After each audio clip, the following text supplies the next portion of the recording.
Dan berikutnya dia nanya, nabimu ada berapa? Yang saya jawab, nabi saya itu murid Tuhan Yesus. Itu 12 orang.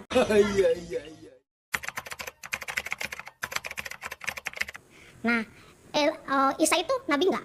Katanya, bukan, itu murid Yesus. Bukan nabi.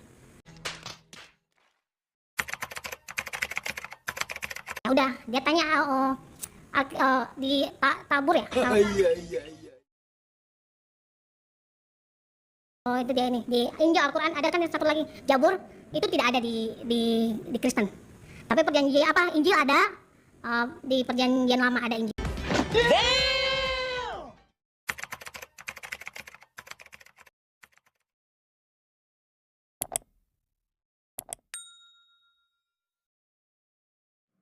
Assalamualaikum, kembali lagi bersama saya di channel ini. Terus dukung perkembangan channel ini dengan cara like, komen, dan subscribe. Pada kesempatan hari ini, kita kehadiran seorang tamu yang sangat spesial. Seorang mualaf cerdas yang baru saja mendapat hidayah dan mengucapkan 2 kalimat syahadat. Sebut saja namanya Ibu Aisyah. Menurut informasi yang saya dapatkan, beliau adalah seorang yang sangat berpengaruh di gereja.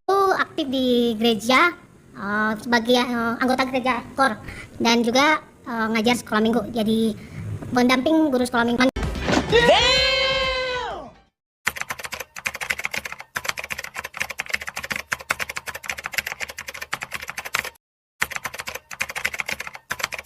Tapi kok bisa meninggalkan Kristen ya? Mari langsung saja kita wawancarai narasumber kita yang satu ini. Halo Bu Aisyah, sebelum pindah agama, yang saya dengar Ibu adalah seorang yang berperan penting di dalam sebuah gereja. Saya berterima kasih Ibu bisa hadir di dalam acara kita hari ini. Saya bangga melihat Ibu terlahir sebagai seorang yang ikut terlibat dalam pelayanan Tuhan. Tapi yang menjadi kebingungan saya nih Bu, mengapa Ibu bisa meninggalkan agama Kristen? Bukannya Ibu adalah seorang yang terlibat aktif di dalam setiap pelayanan gereja. Apalagi dengar-dengar Ibu melayani di sekolah minggu. Dan seharusnya seorang guru sekolah minggu itu punya kualitas iman dan pengetahuan yang di atas rata-rata kan Bu? Boleh tidak Ibu ceritakan sedikit kira-kira apa alasan Ibu meninggalkan agama Kristen? Yang dekat berargumen dan bertanya, kamu di gereja itu Alkitabnya ada berapa? Injilnya ada berapa? Saya jawab, itu adanya perjanjian baru dan perjanjian lama.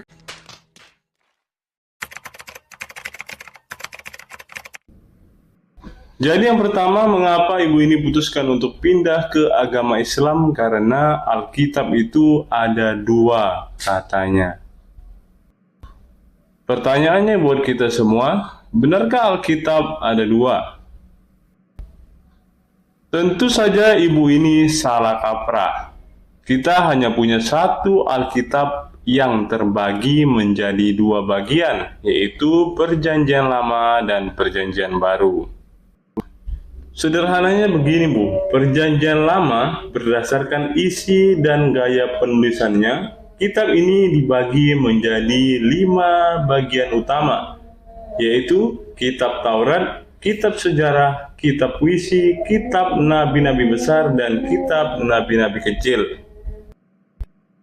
Kemudian Perjanjian Baru juga dibagi menjadi 4 bagian utama, yaitu Kitab Injil, Kitab Sejarah, Surat-surat Rasuli, dan yang terakhir Kitab Wahyu. Nah, begitu Bu, Ibu paham. Ternyata mengapa Ibu mantap pindah agama Islam? Karena Ibu punya seorang teman dekat yang selalu bertanya-tanya tentang iman kepercayaan Ibu ya.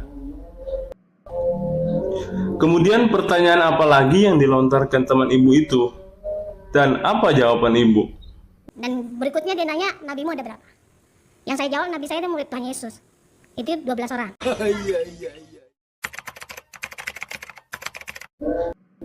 Lah, kok jawabannya begitu Bu? Katanya ibu bilang aktif di pelayanan sekolah minggu. Bagaimana mungkin ibu bisa mengatakan bahwa para murid Yesus adalah nabi? Jawaban yang ibu berikan kepada teman ibu ini tentu adalah sebuah jawaban yang salah, Bu. Mari Bu, kita buka Alkitab kita di dalam Lukas pasal yang ke-6 ayat yang ke-12 sampai yang ke-16. Perikop itu berbicara khusus tentang Yesus memanggil, memilih, dan menyebut para murid sebagai rasul, Bu, bukan nabi. Pertanyaan berikutnya apa, Bu? Dan apa jawaban Ibu? Nah, Isa itu nabi nggak? Katanya, bukan, itu murid Yesus, bukan nabi.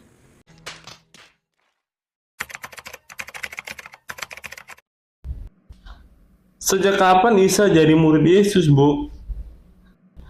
Ayo kita baca Lukas 6 ayat 12 sampai yang ke-16 sekali lagi, Bu, supaya Ibu tidak semakin ngawur. Judul perikopnya, Yesus memanggil ke-12 rasul. Pada waktu itu pergilah Yesus ke bukit untuk berdoa, dan semalam-malaman ia berdoa kepada Allah. Ketika hari siang, ia memanggil murid-muridnya kepadanya, lalu memilih dari antara mereka 12 orang yang disebut rasul. Dengar baik-baik, Bu, rasul, bukan nabi. Simon yang juga diberinya nama Petrus, dan Andreas saudara Simon, Yakobus, Yohanes, Filipus, dan Bartolomeus, Matius dan Thomas, Yakobus anak Alfeus, dan Simon yang disebut Zelot, Yudas anak Yakobus, dan Yudas Iskariot yang menjadi pengkhianat. Setelah kita baca bersama, tidak ada ditulis di dalam teks yang kita baca tadi bahwa Isa adalah seorang dari ke-12 murid Yesus. Jadi, Ibu belajar dan baca lagi Alkitabnya ya, supaya Ibu tidak ngawur dan sembarang menjawab. Pertanyaan teman Ibu selanjutnya apa, Bu? Dan apa jawaban Ibu? Dia tanya di tabur ya? Oh, itu dia ini. Di Injil Al-Quran ada kan satu lagi, Jabur, itu tidak ada di Kristen. Tapi perjanjian Injil ada, di perjanjian lama ada Injil.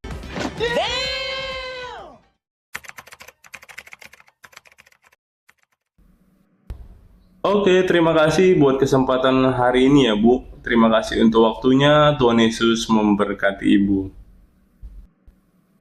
Setelah mendengar hasil wawancara dengan narasumber kita hari ini, apa yang ada di dalam pikiran teman-teman? Saya menyimpulkan bahwa mualaf yang satu ini tidak punya kualitas sama sekali. Inilah para mualaf yang selalu dibangga-banggakan oleh saudara muslim kita, padahal isinya nol besar. Terima kasih buat semua sahabat yang telah menyaksikan video ini sampai selesai. Salam sadar, salam waras, sampai bertemu di video-video kita berikutnya. God be with you all.